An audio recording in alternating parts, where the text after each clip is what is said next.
Assalamualaikum warahmatullahi wabarakatuh. Bertemu lagi dengan Rizky AB kumpulan cerita horor. Sebelum dimulai, apakah kalian pernah mendengar cerita tentang kampung yang hilang dari peta? Kebetulan, saya akan membawakan sebuah cerita tentang desa yang hilang dari peta. Sebelum masuk ke ceritanya, saya banyak-banyak berterima kasih kepada kalian yang udah support saya. Semoga sehat selalu dan dilancarkan rezekinya, amin. Seperti apa keseruan ceritanya? Tonton sampai akhir.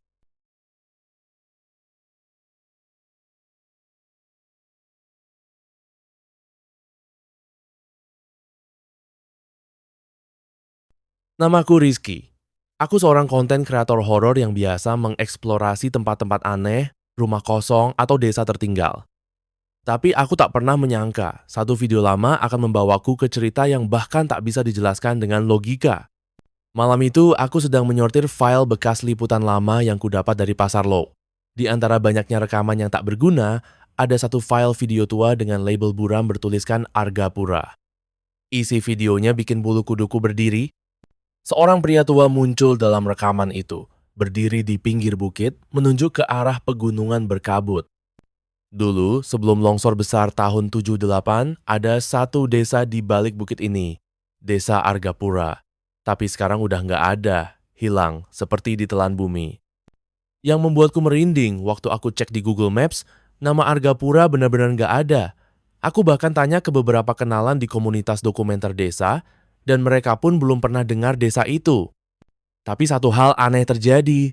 Saat aku menyebut kata Argapura ke salah satu warga tua di desa terdekat, dia langsung terdiam. Tangannya gemetar, matanya memandang kosong, lalu pelan-pelan berkata, "Jangan pernah cari tempat itu, nak, udah dikubur. Dan biarlah tetap terkubur." Tentu saja, makin dilarang, makin besar rasa penasaranku. Aku mengajak temanku, Hadi, untuk berangkat ke lokasi yang disebut dalam video tua itu, perbatasan hutan Gunung Meranti. Di sanalah, konon, jalan menuju desa itu dulu pernah ada sebelum longsor besar terjadi. Kami naik mobil menuju lokasi. Sepanjang jalan, suasananya sudah aneh. Langit cerah mendadak berubah jadi kelabu. Pepohonan berdesir pelan, seolah membisikkan sesuatu yang tak bisa kami mengerti. Kami berhenti di depan rambut tua yang sudah karatan. Tulisan pudar itu masih bisa dibaca. Jalan ditutup rawan longsor. Tepat di samping rambu, sebuah pohon bambu tumbang menutupi jalan setapak. Anehnya, bentuk dan posisi pohon itu sama persis seperti di video lama. Padahal rekaman itu diambil puluhan tahun lalu. Kami nekat masuk, menyingkirkan ranting, menerobos semak, menembus jalan setapak yang makin lama makin gelap. GPS hilang sinyal. HP kami tak bisa merekam dengan jelas, tapi satu hal terus terdengar sejak kami masuk, suara gamelan dari kejauhan. Semakin dalam kami masuk, semakin kuat suara itu. Tapi tak ada tanda-tanda manusia. Hutan ini seperti menelan waktu. Tak ada binatang, tak ada angin. Hanya ada suara kami berdua dan gamelan yang entah dari mana asalnya. Lalu kami berhenti. Di depan kami berdiri sebuah gapura kayu tua yang ditutupi lumut dan akar menjalar. Meski tertutup kabut, kami bisa membaca jelas tulisan yang terpahat di atasnya. Selamat datang di Argapura. Seketika udara jadi lebih dingin. Jam tanganku berhenti berdetak. Dan di balik kabut itu, aku tahu kami sudah memasuki tempat yang seharusnya tak lagi ada. Langkah kami terhenti tepat di depan gapura itu. Ada hawa aneh yang sulit dijelaskan. Seperti berdiri di antara dua dunia, satu dunia yang kami kenal, dan satu lagi yang terasa terlalu sunyi untuk dihuni manusia. Gapura kayu itu tak hanya tua, tapi seolah hidup. Akar-akar menggeliat di sela ukirannya seperti nadi. Kabut di sekitarnya begitu tebal dan suara gamelan yang tadi terdengar dari kejauhan. Kini berhenti seketika. Aku dan Hadi saling pandang. Tak ada kata-kata, tapi kami berdua tahu, kami sudah terlalu jauh untuk mundur. Kami melangkah masuk. Begitu melewati gapura, semuanya berubah. Langit mendadak jadi kelabu kehijauan, seperti menjelang hujan badai, tapi tak ada angin. Udara di dalam desa ini lebih dingin dari sebelumnya. Bangunan-bangunan kayu berdiri berderet di tepi jalan tanah yang basah. Tapi tak satu pun terlihat ada penghuni. Sunyi, mencekam, terlalu hening untuk disebut desa. Rumah-rumah tua itu tampak seperti membeku dalam waktu. Dindingnya penuh anyaman bambu, jendela-jendela tertutup rapat, tapi aku merasa sedang diawasi. Mataku berkali-kali menoleh ke arah atap, ke balik jendela, dan ke sudut-sudut gelap, seperti ada bayangan yang bergerak cepat tapi terlalu samar untuk ditangkap jelas. Di tengah desa ada sebuah pendopo kecil dengan jam dinding besar tergantung di atasnya. Jarumnya berhenti di angka yang sama, 3:33. Aku memeriksa jam tanganku, mati.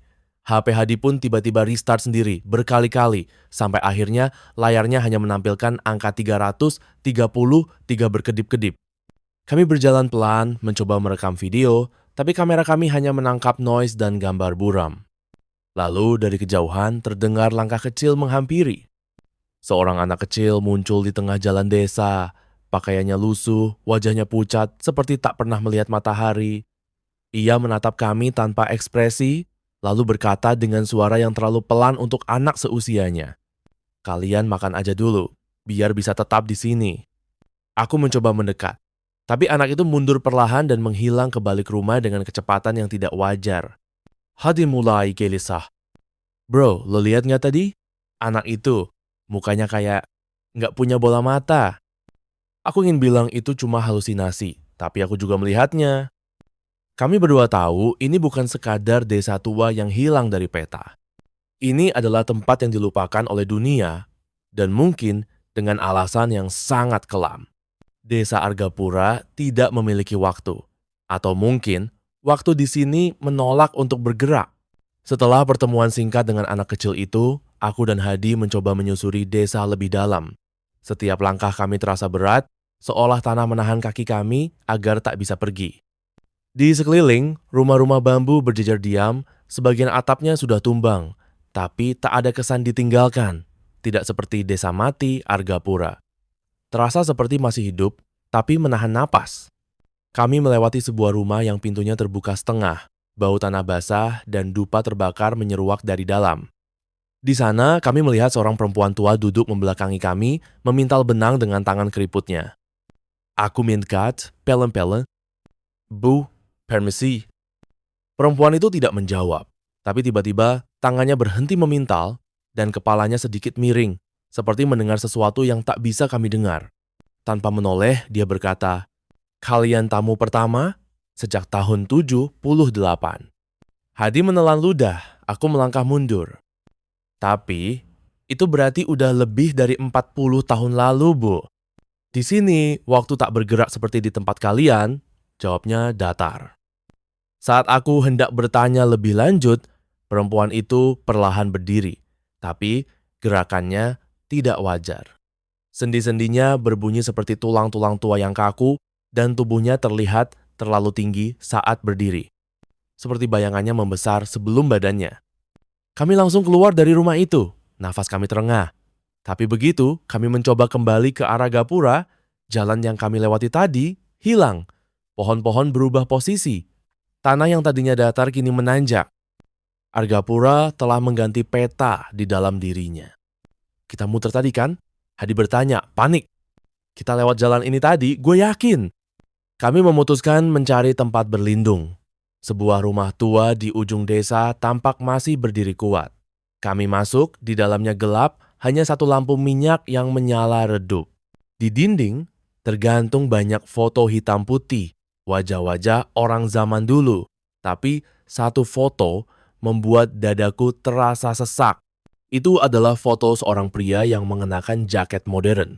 Jaket yang sama persis seperti milik Hadi. Aku menunjuk, Itu kan jaket lo?" Hadi terdiam. "Lo pikir gue bercanda?" Foto itu tampak tua dan berdebu, seolah sudah ada di sana selama puluhan tahun. Tapi wajah di foto itu terlalu mirip dengan wajah Hadi. Hanya saja, matanya hitam pekat dan senyum di bibirnya bukan senyum manusia. Aku ingin keluar, ingin terbangun dari mimpi buruk ini, tapi suara pintu di belakang kami perlahan tertutup sendiri. Lalu terdengar langkah kaki di lantai atas, perlahan berderit, mendekat. "Rizky, kayaknya kita nggak sendirian di rumah ini." Dan untuk pertama kalinya malam itu, aku sadar satu hal. Kami tidak sedang berkunjung ke desa tua. Kami telah dijemput oleh sesuatu yang ingin kami tinggal di sini selamanya. Suasana di desa Argapura semakin tidak masuk akal. Setelah menemukan makam berusia puluhan tahun dengan nama mereka sendiri tertulis di nisan, Rizky dan Hadi hampir kehilangan arah. Tapi malam itu, mimpi Rizky menjadi petunjuk baru. Dalam mimpinya, ia melihat seorang pria tua berpakaian adat Sunda berdiri di depan sebuah rumah panggung tua. Di tangannya, ada sebuah kunci besar dari logam hitam yang bersinar redup. Pria itu berkata dengan suara berat, "Kunci jawaban ada di rumah yang tak punya bayangan. Sebelum fajar ketiga, kalian harus keluar. Jika tidak, kalian akan tinggal di sini selamanya, seperti kami." Rizky terbangun dengan tubuh basah keringat. Hadi juga merasa mual dan gemetar, mengaku mengalami mimpi yang hampir sama. Hanya saja pria tua itu menoleh padanya dan berkata, "Yang kau lihat bukan yang sebenarnya. Yang terlihat terang bisa jadi kegelapan." Mereka memutuskan mencari rumah yang dimaksud. Setelah menyusuri beberapa jalur tersembunyi di desa, mereka menemukan sebuah rumah panggung tua yang anehnya tidak memiliki bayangan. Meskipun matahari sudah tinggi, "Rumah ini," bisik Hadi, "seperti di mimpi gue." Rizky menarik napas panjang dan membuka pintu rumah itu perlahan. Dalam rumah itu tidak ada suara, tidak ada angin, bahkan suara langkah mereka terdengar tumpul. Udara di dalam terasa hampa dan menggantung. Di salah satu sudut ruangan, ada meja bundar tua dengan sebuah buku besar di atasnya. Ketika mereka buka, halaman pertama bertuliskan, "Daftar orang yang terjebak." Dan nama pertama di daftar itu adalah Hadi. Hadi melangkah mundur. Apa ini? Rizky membuka halaman demi halaman, dan semakin banyak nama yang muncul. Semua dengan catatan tanggal, kehilangan, yang berbeda. Anehnya, semua tanggal itu tidak ada dalam kalender biasa. Seperti berasal dari dimensi waktu lain. Tiba-tiba terdengar suara ketukan keras dari bawah lantai rumah panggung itu. DUG. DUG. DUG, suara itu seolah-olah berasal dari dalam tanah. Mereka berdua menatap satu sama lain. "Kayaknya ini bukan cuma desa yang hilang," kata Rizky pelan, "tapi juga kuburan, bagi orang-orang yang gak pernah bisa kembali." Tiba-tiba lantai rumah itu retak dan tangan-tangan hitam menjulur keluar. Mereka berdua lari keluar, tapi saat mereka menoleh ke belakang, rumah itu sudah tidak ada, hanya tanah lapang dengan kabut pekat menggantung di atasnya. Setelah rumah itu menghilang, Rizky dan Hadi hanya berdiri mematung. Nafas mereka memburu, dan jantung berdetak terlalu cepat. "Kita harus keluar dari sini," gumam Hadi, "tapi kemana?" "Setiap jalan yang kita lewati selalu kembali ke titik awal," balas Rizky sambil menunjuk arah jalan setapak yang kini berubah bentuk, seperti hutan yang bergerak diam-diam. Saat mereka hendak kembali ke penginapan tua tempat mereka menginap, di tengah jalan mereka menemukan sebuah cermin besar berdiri tegak di antara dua pohon beringin. Cermin itu tampak tua, tapi anehnya tidak memantulkan bayangan mereka. "Jangan dekati itu," kata Hadi, tapi Rizky, entah kenapa, seperti ditarik oleh sesuatu. Ia melangkah ke depan dan berdiri tepat di depan cermin. Begitu ia menyentuh permukaannya, tiba-tiba cermin itu bergetar, lalu muncul bayangan seseorang di dalamnya. Bayangan Rizky sendiri, tapi matanya hitam seluruhnya, dan senyum di wajahnya begitu menyeramkan. Bayangan itu berkata, "Kamu pikir kamu masih hidup, Rizky?" Tiba-tiba Rizky terlempar ke belakang dan jatuh keras. Darah mengucur dari pelipisnya. Hadi langsung menolong, tapi cermin itu kini mengeluarkan kabut hitam dari dalam permukaannya. Kabut itu mulai menyelimuti sekitar. "Lari!"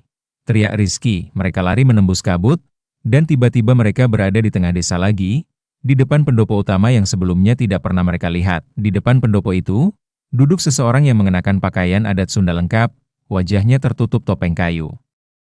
Orang itu berbicara tanpa membuka mulut. "Kalian hampir selesai. Tapi satu dari kalian harus tinggal." Rizky dan Hadi terpaku. "Apa maksudnya?" tanya Hadi. Orang bertopeng itu mengangkat tangannya, dan di telapak tangannya muncul dua kertas kuning berisi simbol kuno. "Satu tiket pulang, satu tiket tinggal. Pilihlah." Tiba-tiba dari balik pendopo, muncul bayangan-bayangan hitam, seperti para arwah yang membisu, berjalan lambat ke arah mereka. Waktu seakan berhenti, Rizky dan Hadi saling pandang. "Kalau gue yang tinggal, Lu harus janji keluar dan kasih tahu dunia soal desa ini, kata Rizky. Gak bisa. Lu yang harus keluar. Gue yang punya penyakit jantung, gue yang paling gak bakal kuat di sini. Pilihan harus dibuat, dan waktu terus berjalan. Satu dari mereka akan tertinggal di desa yang menghilang dari peta. Bayangan-bayangan dari balik pendopo makin dekat. Mereka seperti para penduduk yang dulu pernah hidup di Argapura, wajahnya kosong, tubuhnya membusuk tapi tetap berdiri. Rizky dan Hadi masih terpaku di depan dua kertas kuning yang ada di tangan orang bertopeng. Tiba-tiba, suara orang bertopeng berubah, kini seperti gabungan banyak suara dari bawah tanah. Pilih sebelum kalian berdua jadi milik kami. Rizky memejamkan mata, lalu dengan cepat meraih satu kertas.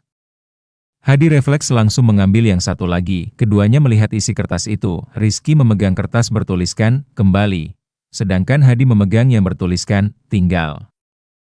Tapi Hadi merobek kertasnya, gue gak akan tinggalin lu sendirian di dunia nyata.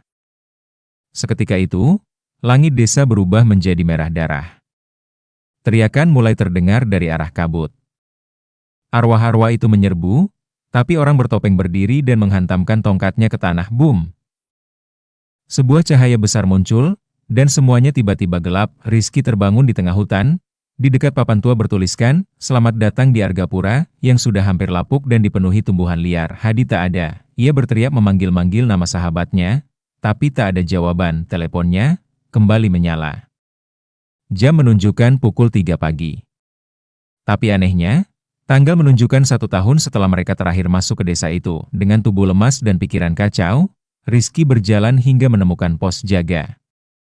Ia dibawa ke kantor polisi terdekat dan bercerita panjang lebar. Polisi tak percaya, tapi satu hal membuat mereka merinding. Beberapa minggu sebelumnya, warga sekitar melihat desa Argapura tiba-tiba muncul di peta digital untuk beberapa menit, lalu menghilang lagi, dan yang lebih mengerikan, ada foto lama yang ditemukan oleh warga. Di foto itu terlihat dua orang laki-laki yang sangat mirip Rizky dan Hadi, berdiri di depan pendopo desa, mengenakan pakaian adat. Tanggal foto itu, tahun 1953. Beberapa bulan kemudian, Rizky membuat dokumentasi penuh tentang kejadian itu. Ia mencoba menyebarkan kisahnya ke media, tapi anehnya, setiap kali ia mengunggahnya, filenya terhapus sendiri. Ia pun mengunjungi kembali lokasi hutan tempat terakhir ia muncul. Tapi jalannya sudah berubah. Tidak ada jejak desa. Tidak ada papan nama. Hanya hutan sunyi dan bisikan angin. Namun satu hari, saat Rizky sedang sendirian di rumahnya, ia mendengar ketukan di pintu. Saat dibuka, tidak ada siapa-siapa. Tapi di depan pintu, tergeletak kertas kuning dengan tulisan, "Tiket kedua masih berlaku. Kamu bisa kembali jika mau." Di baliknya, hanya satu kalimat, "Hadi masih menunggu."